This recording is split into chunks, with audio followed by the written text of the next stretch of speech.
Good morning, everyone.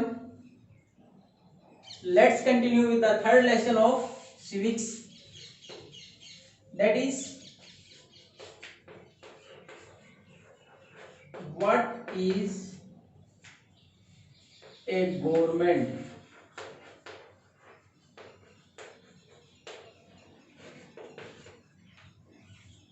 सरकार क्या है?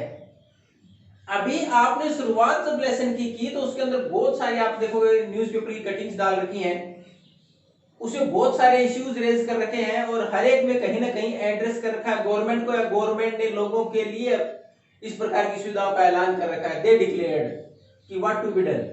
अब उसमें जैसे देखोगे आपकी इन द लास्ट 3 और 4 months there was a steep rise in the price of onion. पिछले 3-4 महीने में देखा था आपने, अचानक से प्याज की कीमतें बहुत ज्यादा बढ़ गई।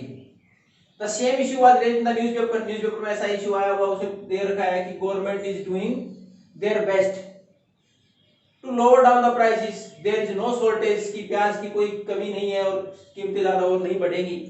उसके बाद एक आज बारिश हुई है तो उसके अनुसार जैसे हमारे यहाँ आपने कल ऑब्जर्व किया होगा असम में भी बारिश के बाद बाढ़ जैसे हालात हैं, उसके ऊपर भी एक अखबार की कटिंग डाल रखी है, government is trying their best to tackle with the situation of flood, कि अगर बाढ़ की स्थिति बनती है तो सरकार अपनी तरफ से हर संभव प्रयास कर रही है उससे निपटने का।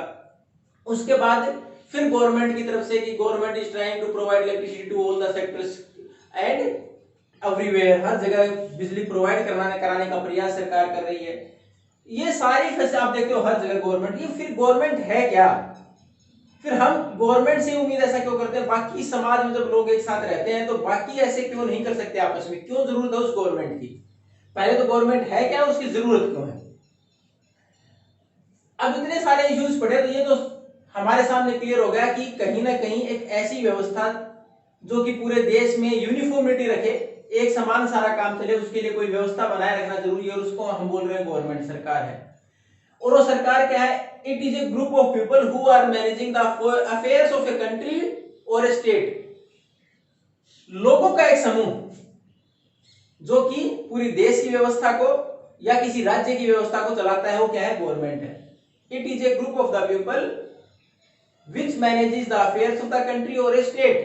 चाहे हम राज्य सरकार की बात करें, सेंट्रल गवर्नमेंट के लोगों का एक ऐसा समूह जो सारी व्यवस्था को बनाए रखने में और उसको चलाने में मदद कर रहा है।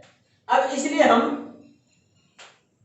राजस्थान में बात करें, राजस्थान में कौन सी गवर्नमेंट है? कांग्रेस गवर्नमेंट है।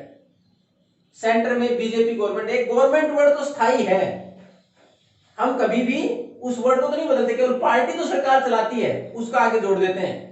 जब बीजेपी आ जाएगी राजस्थान में तो बीजेपी गवर्नमेंट है, यानी व्यवस्था तो एज इट इज रहेगी। जो नियम बना दिए वो चल रहे हैं, उनमें अगर कहीं सुधार की जरूरत होती है बदल दिया जाता है, लेकिन अल्टीमेटली वो पोजीशन किसी और के द्वारा ले ली जाती है। जैसे कांग्रेस गवर्नमेंट में अगर कोई आज मिनिस्टर है, जैसे चीफ मिनिस्टर की बात करें अशोक गहलोत है, बीजेपी के टाइम रोशिता वसुंधरा राजे पहले थी, वापिस बन जाए, केवल वो जगह दूसरा व्यक्ति ले लेगा, लेकिन जो डिसाइड कर दिया गया किस प्रकार की व्यवस्था होगी वो एज इट इज है। वो व्यवस्था है गवर्नमेंट, जिसके अंदर लोग आते हैं, उस एक समूह बदल जाता है, केवल व्यक्तियों का समूह बदल जाता है, लेकिन व्यवस्था वैसी ही रहती है, उसको चलाना रहता है वैसे की वैसे। तो गवर्नमेंट क्या है? लोगों का समूह जो कि सारी व्यवस्था को बनाए रखता है। इसमें अब इन सारी चीजों की जरूरत क्यों है? हम समाज में साथ रहते हैं, लेकिन कई बार हमारे बीच में डिस्प्यूट अराइज होते हैं, even there are disputes inside the families. तो उन सारी चीजों के लिए कॉमन कुछ नॉर्म्स रहे, रेगुलेशंस रहे, जिनको सब लोग माने।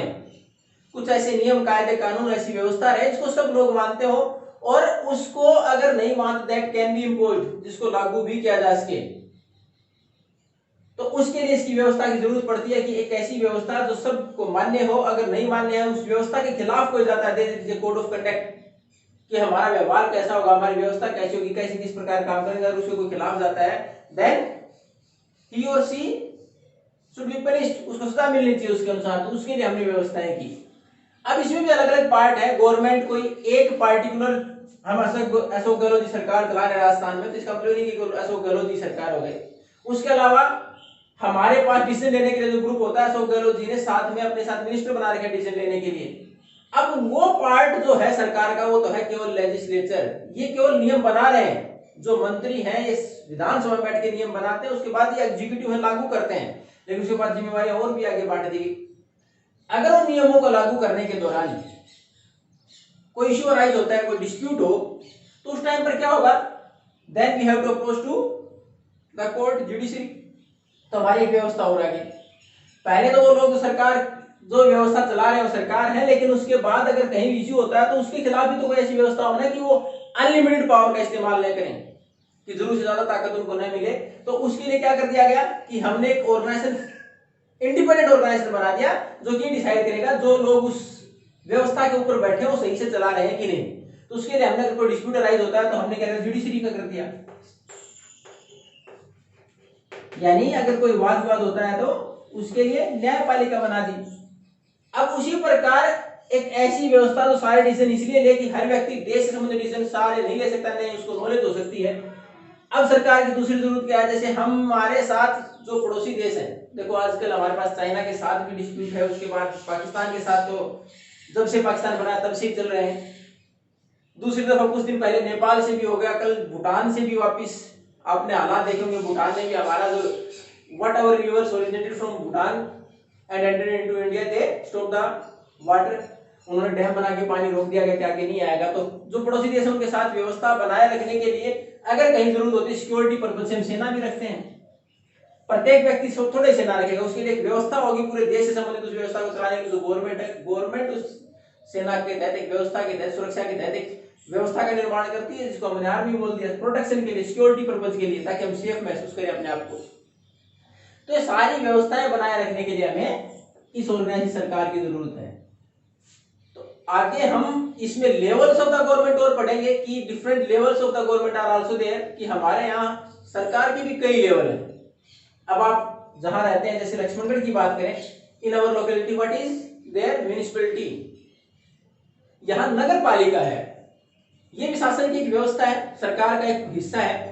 जैसे सरकार के कई लेवल है, अगर सेंट्रल गवर्नमेंट जहां नरेंद्र मोदी जी सरकार चला रहे हैं, which is going to take a decision regarding the whole country, जो पूरे देश के लिए डिसीजन ले। उसके बाद स्टेट में स्टेट गवर्नमेंट और स्टेट से रिलेटेड डिसीजन ले, state government is there. Then after in cities, in big cities municipal corporation and the other cities municipalities. अगर बड़े शहर है तो नगर निगम, उसके बाद अगर छोटे शहर तो नगर पालिकाएं, उसके बाद अगर गांव में चले जाए for rural government there is panchayat. पंचायतें हैं हमारे पास कि हर गांव की पंचायत सरपंच या मुखिया चुना जाता है। तो ये हमारे पास सरकार के अलग अलग लेवल्स भी हैं। इन सारी चीजों के बारे में डिटेल से हम हमारी नेक्स्ट क्लास में पढ़ेंगे। आज केवल हमें इतना सा आइडिया कि सरकार है क्या, ये it is a group of the people who is going to manage the affairs of the country और ए स्टेट, जो सारी व्यवस्था को बनाए रखता है। जरूरत क्यों है, हमने इतने सारे इश्यूज पढ़े, कहीं प्राइसेस को स्टेबल करना है, कहीं अगर हमारे सामने समस्या आती है कि प्रत्येक व्यक्ति को खाना प्रोवाइड कराना है, या फिर हमारे फ्लड्स आ जाते हैं उसकी व्यवस्था करना है, तो इसके लिए इसकी जरूरत है।